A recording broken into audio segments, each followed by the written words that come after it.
போதும் போதும். திரையுலகத்தில் மிகவும் சிரமப்பட்டு மிகவும் உழைத்து உடல் உழைப்பால் முன்னேறி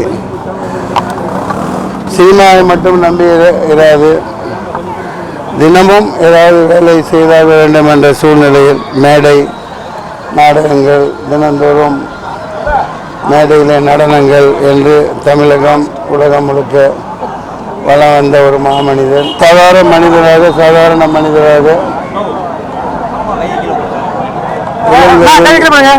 இலங்கையில் பல இன்னலுற்று பல வன்ம கொடுமைகளுக்கு உள்ளாகி தமிழன் ஒடுக்கப்படுகையில் பல தேசங்களுக்கு சிதறிய என் தமிழ் சொந்தங்களில் ஒருவராக போண்டாமணி அவர்கள் இந்த திரைத்துறையை நம்பி சென்னைக்கு வந்த